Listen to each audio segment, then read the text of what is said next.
Buenas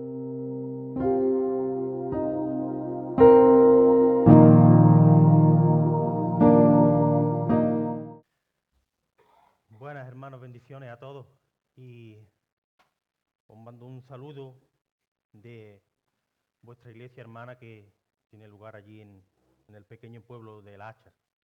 Siempre es un privilegio el poder venir aquí y compartir la palabra de Dios, aunque es verdad, cuando nos ponemos aquí, recuerdo que le pregunté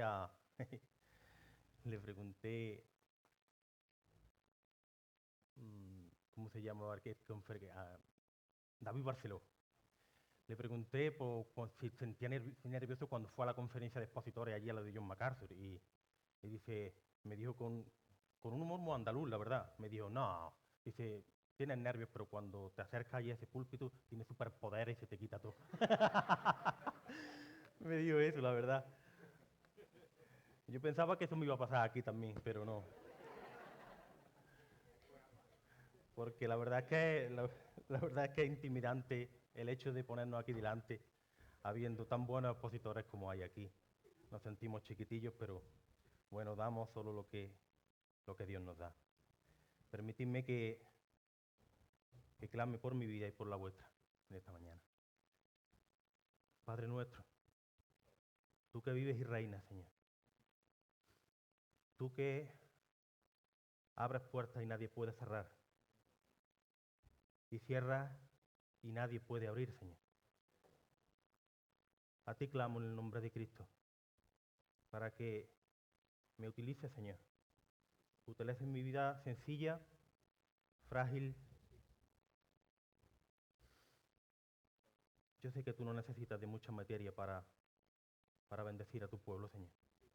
Yo en ti confío de que para ti no es un impedimento mi vida ni mi incapacidad para que hables a tu pueblo, Señor. Y te ruego por lo que están aquí, Señor, que les des oídos para oír. Preparas el terreno de su corazón para que la semilla caiga en buena tierra y pueda dar fruto al 30, a 40 y al 100 por uno, tal y como tú quieras, Señor. Te lo ruego en el nombre de Jesús. Amén.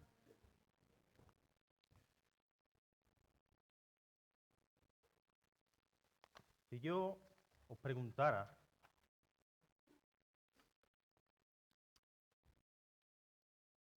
si pudierais retroceder en el tiempo, no sé, desde una hora, un año, no sé, 15 años, pudieseis volver atrás,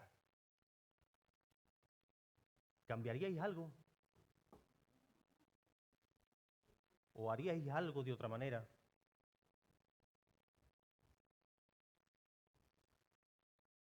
Yo sí, cambiaría muchas cosas. Cambiaría muchas cosas. Por ejemplo, pasaría más tiempo con mi hija, porque el tiempo vuela y los niños crecen. Cambiaría también, no sé, la práctica de jugar al fútbol tanto que he jugado por aprender a tocar bien la guitarra.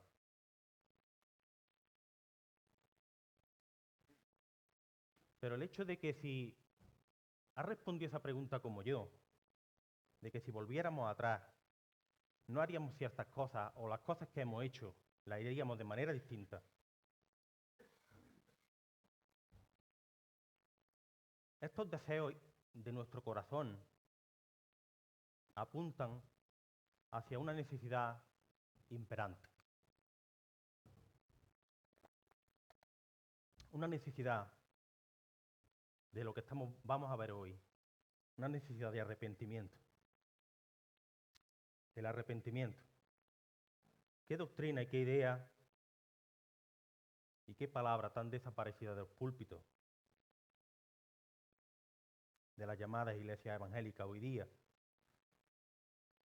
El arrepentimiento es algo que ha llegado a diluirse hasta tal punto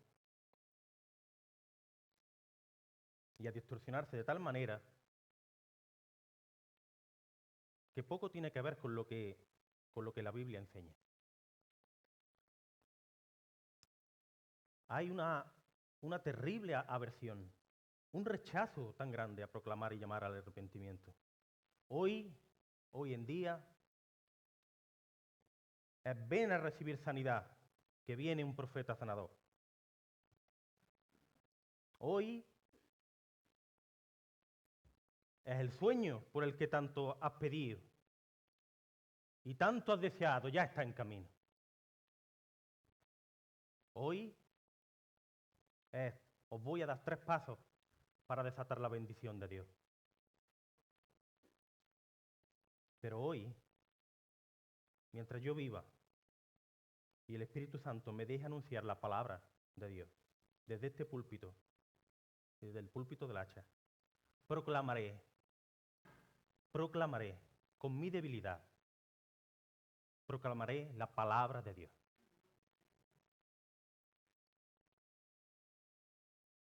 Y en la palabra de Dios hay un llamado muy reiterante, desde el principio hasta el fin. Hay un llamado al arrepentimiento, a volverse al arrepentimiento. Y ese es el título de nuestra predicación de hoy. Un llamado a redescubrir el arrepentimiento. Nuestro texto se encuentra en Hechos 17:30. Solo ese versículo. Hechos 17:30. Dice Pablo, inspirado por el Espíritu Santo, dice así: pero Dios, habiendo pasado por alto los tiempos de esta ignorancia, ahora manda a todos los hombres en todo lugar que se arrepientan. Para ubicarnos en el contexto cuando Pablo está diciendo esta frase, él se encuentra en Atenas cuando menciona estas palabras. Pablo está haciendo su segundo viaje misionero. Y después de un altercado en Tesalónica, Pablo es trasladado y huye a Berea. Y esa gente con la que había tenido el altercado lo persigue hasta Tesalónica y se ve obligado a ir a Atenas. Pero aquí en Atenas no sucede como normalmente procede Pablo. Pablo va a la sinagoga y donde ha calado el evangelio, la gente se centra en ellos. Pero aquí en Atenas es distinto.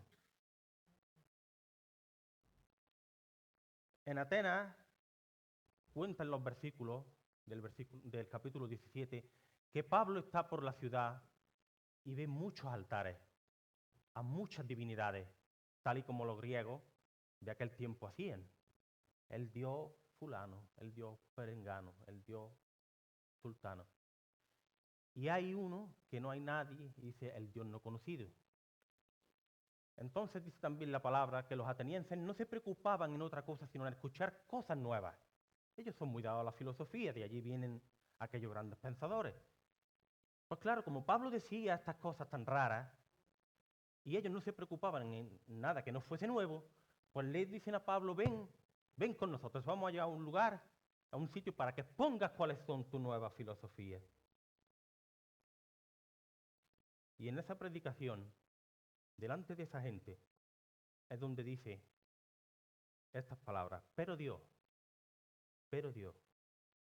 habiendo pasado por alto los tiempos de esta ignorancia, ahora manda a todos los hombres en todo lugar que se arrepientan. El bosquejo de la predicación es sencillo. Veremos una definición y una pequeña implicación del concepto del arrepentimiento. Segundo, veremos por qué es necesario el arrepentimiento. Tercero, veremos advertencias. Y cuarto, ¿cómo se obtiene el arrepentimiento? Ahí vamos a ir caminando con este versículo, que es tan rico. Lo primero, vamos a ver una pequeña definición y explicación del Evangelio. La palabra arrepentimiento,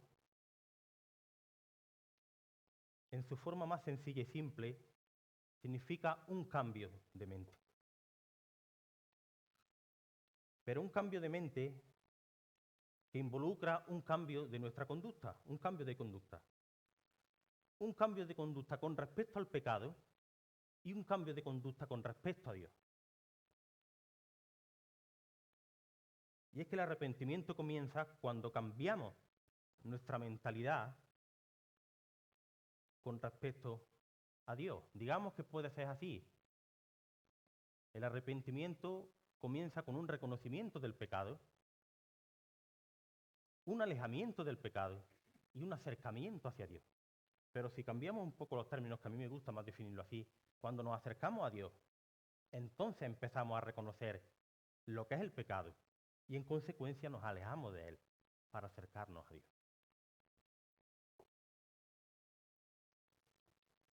Dice el Salmo 14, dice el necio en su corazón no hay Dios.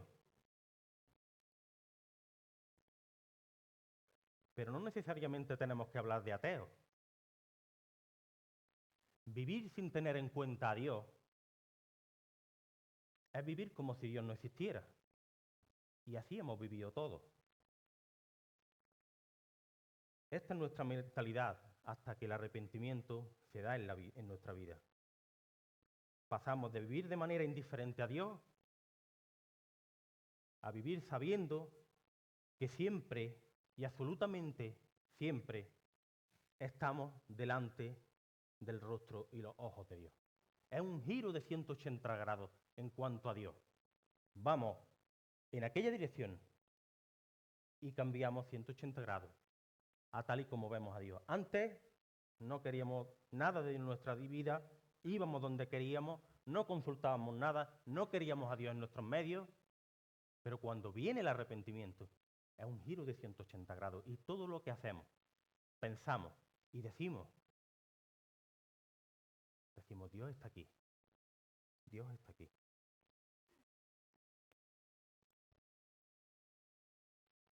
Pero claro, también hemos dicho que el arrepentimiento consiste en cómo nos relacionamos con el pecado. Antes pecábamos y no solo no nos importaba, sino que a veces hasta nos enorgullecíamos de ello. ¿Cuántas veces hemos escuchado o hemos dicho, ¿no? Este fin de semana he podido estar con 2 chicas. ¡Wow! ¡Qué orgullo! O escuché a alguien decir, mira, le vendí el coche a uno que vino de por ahí. Tratamos por teléfono, le vendí el coche por un pastizal. Y estaba bastante regular el coche. Después lo engañé en la transferencia para que la pagara él. Y me lo decía con un orgullo.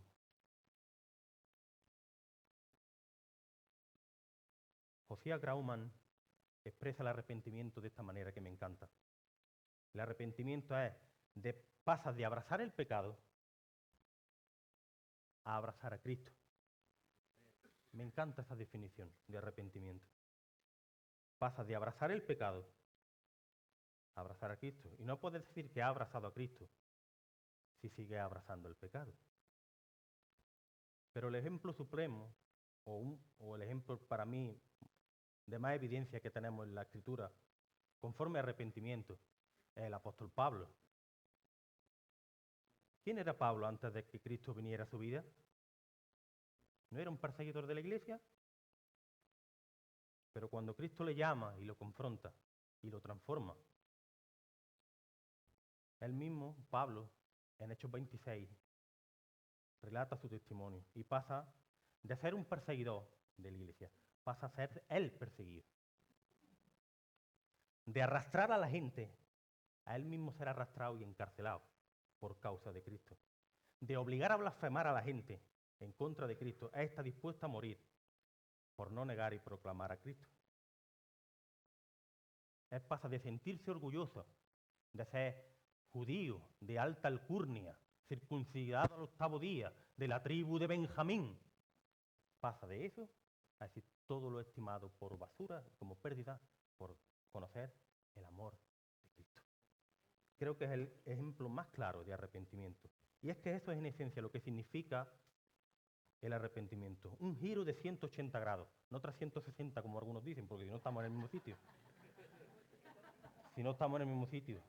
Hay algunos que he escuchado decir que quieren engrandecerlo tanto el arrepentimiento que ya dicen 380, entonces no estamos en el mismo sitio. Pero claro, es 180 grados. De ahí en aquella dirección, 180 grados, vamos en esa dirección.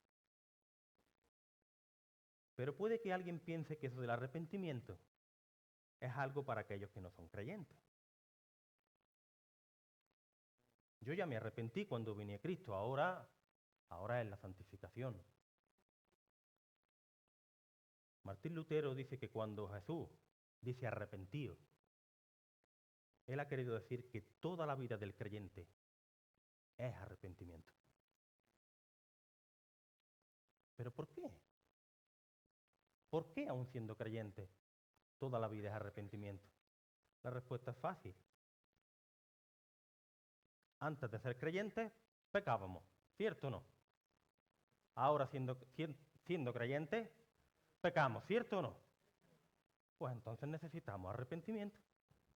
Porque hasta que partamos de esta tierra o Cristo vuelva, seguiremos pecando. Por lo tanto, necesitamos una vida completa de arrepentimiento. ¿Pero por qué es necesario el arrepentimiento? El mismo versículo lo dice. Fijaros qué palabra. Ahora manda. Manda. ¿Por qué es necesario? Porque Dios lo manda. Es una orden. Ordena el arrepentimiento. Podemos decir que el arrepentimiento es un mandato de Dios. Por eso es necesario. En el Evangelio de Mateo, Jesús dice arrepentido, porque el reino de los cielos se ha acercado. El Evangelio de Lucas dice Jesús, no he venido a llamar a justos, sino a pecadores al arrepentimiento. También en Lucas dice, en este mismo tiempo estaban allí algunos que le contaban acerca de los galileos, cuya sangre Pilato había mezclado con los sacrificios de ellos. Respondiendo Jesús les dijo, ¿pensáis que estos galileos, porque padecieron tales cosas, eran más pecadores que todos los galileos? Os digo no. Antes, si no os arrepentís, todos pereceréis igualmente. O aquellos 18 sobre los cuales cayó la torre en Siloé y los mató, ¿pensáis que eran más culpables que todos los hombres que habitan en Jerusalén? Os digo no. Antes, si no os arrepentís, todos pereceréis igualmente. Hermanos, ignorar los mandamientos tiene consecuencias. Lo vemos a lo largo de toda la Escritura. Los profetas, una y otra vez, una y otra vez, una y otra vez, una y otra vez. Volveos, volveos, volveos, volveos. Consecuencia, juicio de Dios. El juicio de Dios. Dice Jeremías mismo, y envié a vosotros todos mis siervos los profetas, desde temprano y sin cesar para deciros, volveos ahora cada uno de vuestro mal camino, y en verdad vuestras obras, y no vayáis tras dioses ajenos para servirle. Y viviréis en la tierra que di a vosotros y a vuestros padres, mas no inclinasteis vuestro oído, ni me oísteis. Es un mandamiento que requiere cumplimiento, y de no hacerlo, la palabra es clara y acarrea consecuencias. Podemos concluir que el arrepentimiento es necesario porque es un mandamiento de Dios. Pero también es necesario porque es un requisito para la salvación. El mismo versículo que le sigue, el 31, dice, por cuanto ha establecido un día en el cual juzgará al mundo con justicia, por aquel varón a quien designó, dando fe a todos, con haberle levantado de los muertos. Hermano y hermana, amigo que estás aquí, si no quieres salir de este juicio con el veredicto de culpable, sentenciado, debemos de arrepentirnos. Puede que alguien me diga, pero espérate, Antonio Jesús, si no hacemos mucho hincapié y nos deleitamos tanto en las 5 solas de la Reforma Protestante. Está sola fe, sola gracia. No está solo arrepentimiento, no es solo la fe.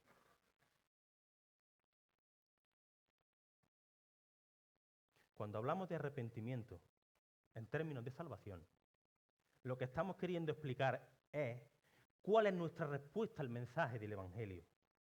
¿Qué debemos hacer ante el anuncio del Evangelio? El mismo Jesús dice, el tiempo se ha cumplido, el reino de Dios se ha acercado, arrepentíos y creed en el Evangelio. La fe y el arrepentimiento son las dos caras de una misma moneda.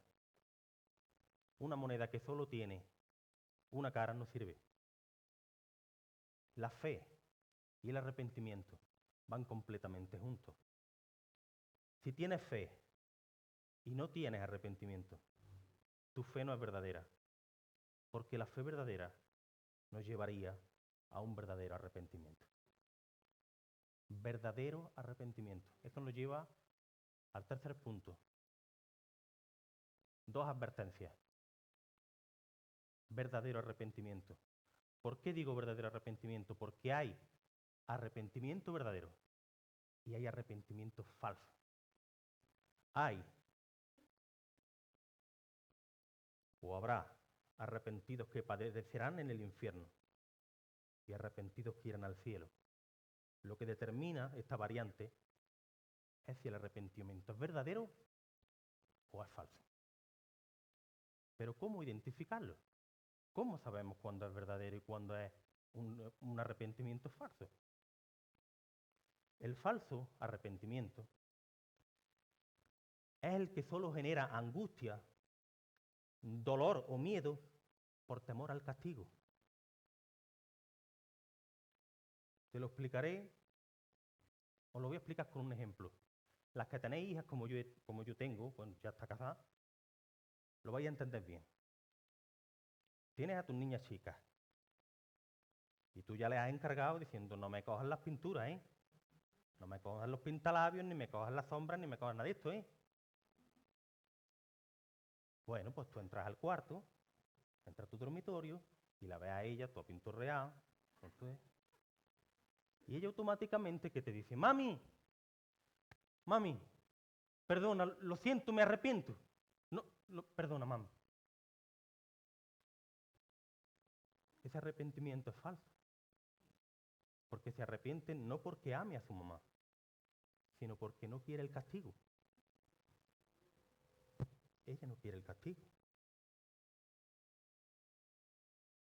¿Cuántas veces, hermanos, hemos pecado contra Dios y en el mismo momento de pecar, nuestra reacción ha sido no dolernos por amor a Dios, sino, ay, ahora Dios me vas a disciplinar, Señor, no me disciplines. La disciplina de Dios viene. Eso es un arrepentimiento falso y no lleva a ningún lado. Y este es el arrepentimiento verdadero. El arrepentimiento verdadero es tal y como lo expresa David en el Salmo 51. Después de ser confrontado David por Natán, a causa de todo lo sucedido con Betsabé y Urías, como bien lo dijo mi hermano. David expresa el dolor que hay en su alma, no a causa de la represión de Dios, sino que es motivado por haberle de alguna forma escupido a Dios. Tú me has sacado del redil de las ovejas, me has puesto aquí, me has dado victoria sobre mis enemigos. Y así te lo pago yo a ti. Aún recuerdo con un dolor que me compunge el corazón, con un suceso que tuvo lugar hace casi 30 años. Yo ya no quería estudiar y entonces mi papá me llevó, dice no quería estudiar, pues entonces a trabajar conmigo. Y nos fuimos mi papá, mi mamá y yo a una campaña a la aceituna en Jaén. Allí aprendí, me enseñaron a dar mis primeros palos. Pues bien, recuerdo como si fuera ayer, que yo no estaba muy diestro, pero a mí me pagaban, ya es jornada de un hombre, aunque tenía 17 años. Pero yo tenía, la vara es larga, y tenía que darle a un sitio que estaba más cerca, y entonces me sobraba por detrás bastante, y yo estaba dándole. Mi madre pasó por detrás. Yo le di, yo subí la vara y le di en el rostro. Cuando yo volví para atrás y vi cómo sangraba y se cayó al suelo, hermano, yo lloraba. Lloraba. No por el castigo, no porque nos echaran del trabajo, sino porque le había dado en el rostro a mi mamá de mis entrañas. Es el arrepentimiento. El arrepentimiento verdadero implica un dolor en tu alma, no por temor al castigo, sino porque está escupiéndole al rostro de Dios que tanto ha hecho y hace por nosotros. El verdadero arrepentimiento implica dolor, lágrimas y odio por el pecado. ¿Cuántas veces nuestro arrepentimiento es tan superficial? Estamos tan cargados de versículos. Pecamos automáticamente. Si confesamos nuestros pecados, Él es fiel y justo para perdonar nuestros pecados y limpiarnos de toda maldad. Ya está. ¿Y dónde está el dolor? ¿Dónde está el dolor? ¿Dónde está? Con razón dice el gran Jonathan Edwards que muchas veces tiene que arrepentirse de su arrepentimiento. La segunda advertencia es que ten cuidado a la negativa de arrepentimiento y dejarlo para más tarde. El versículo dice ahora, no dice mañana, no dice dentro de una hora, dice ahora. Requiere prontitud, exige prisa. Es natural para nosotros dejar para más adelante el arrepentimiento. Recuerdo cuando salía con un muchacho, salíamos de fiesta y le hablaba del Señor y le decía, Rafa, acércate al Señor. Mira, Antonio, yo soy muy joven, yo tengo que vivir mi vida y yo tengo que salir y entrar y hacer mis truanerías y después ya cuando yo ya me asiente, cuando yo ya me case, cuando yo tenga mis niños, cuando yo ya esté más, entonces me acercaré al Señor.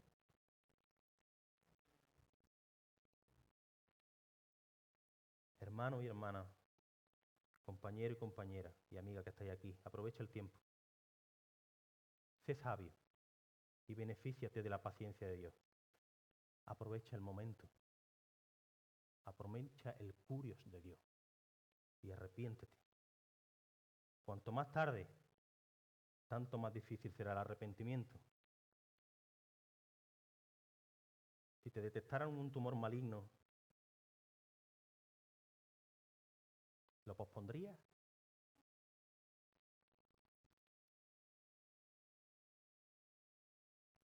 Es difícil eliminar el pecado cuando se arraiga. Es más difícil arrancar una planta de tabaco que se pone casi como el puño cuando está grande que cuando es chiquitilla. Cuanto más se congele el hielo, más difícil será romperlo. Así que no lo dejes para mañana. El tiempo de arrepentimiento es ahora. Cuarto y último punto. ¿Cómo se obtiene el arrepentimiento? En parte por la palabra. En parte por la palabra. En la primera predicación del apóstol Pedro, en Hechos 2, dice que al oír esto, o sea, lo que a él les compartía, se compungieron de corazón y dijeron a Pedro y a los otros apóstoles, varones hermanos, ¿qué haremos? La palabra predicada es la maquinaria que Dios usa para efectuar el arrepentimiento. Dice Jeremías, ¿no es mi palabra como fuego? Dice Jehová, y como martillo que quebranta la piedra.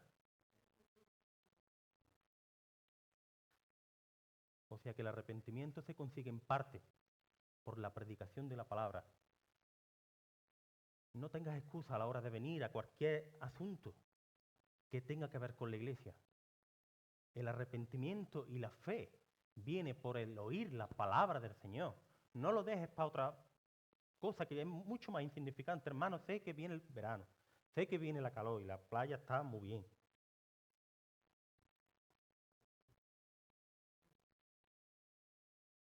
Pero exponte a la palabra del Señor, predicada y en tu casa también. Por supuesto que sí. El arrepentimiento en parte es por la palabra de Dios. Y, y más tajante o más exclusivamente, el arrepentimiento es un don de Dios, es un regalo de Dios.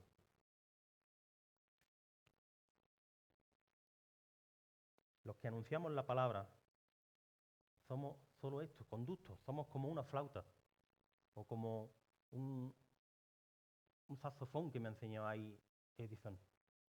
Somos eso. Si Dios nos sopla, eso no suena. Pues eso somos nosotros aquí. Nosotros podemos predicar esto, pero somos solo instrumentos que no servimos para nada si Dios no nos sopla. Fijaros lo que dice Pablo, le dice a Timoteo.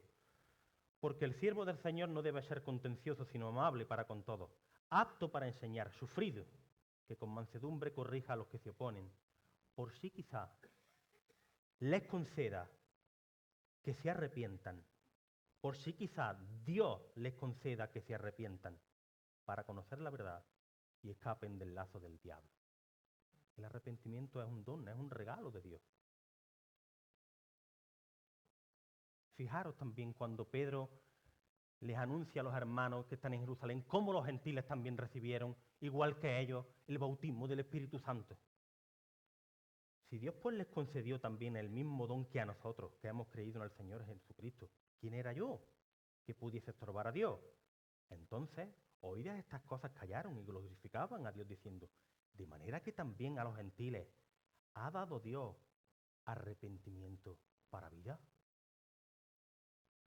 En última instancia, hermanos, si tú y yo reaccionamos positivamente al llamado del arrepentimiento porque Dios se movió con su poderosa mano.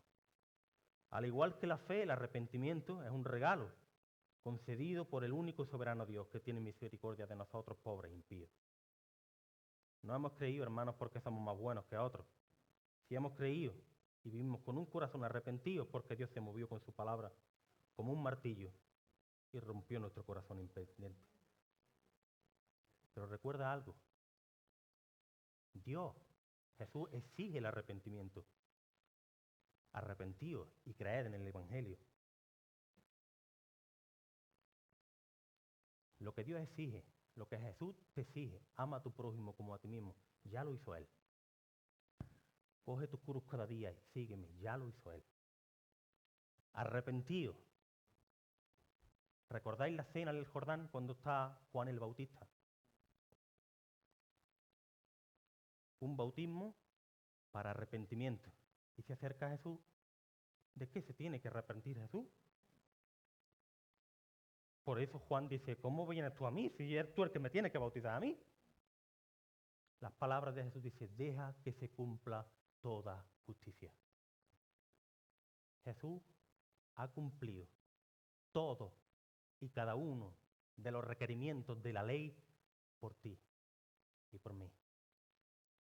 El bautismo de arrepentimiento que era para mí, y lo sigue siendo, Él sin tener ningún pecado hizo, porque eso lo requería la ley. Hasta eso lo cumplió Cristo por su hermano. Concluyo con esto. El arrepentimiento es un giro de 180 grados en consonancia como vemos a Dios y cómo nos relacionamos con el pecado. Es necesario porque es un mandamiento y es un requisito para la salvación. Tengamos cuidado, hermanos. Tengamos cuidado con el arrepentimiento falso. Tengamos cuidado. Y por último, si no tienes el arrepentimiento, te animo a que clames desde lo más profundo de tu alma. Señor, concédeme el don del arrepentimiento. Te dejo con esta pregunta. ¿Estás dispuesto a retomar una vida de arrepentimiento?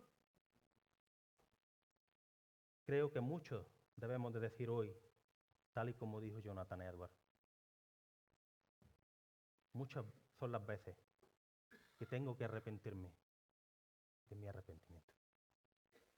Gracias, Señor. Gracias, Señor. Soy consciente de que no puedo hacer más. Transformar los corazones. Solo puedes hacerlo tú. Señor mío, exáltate.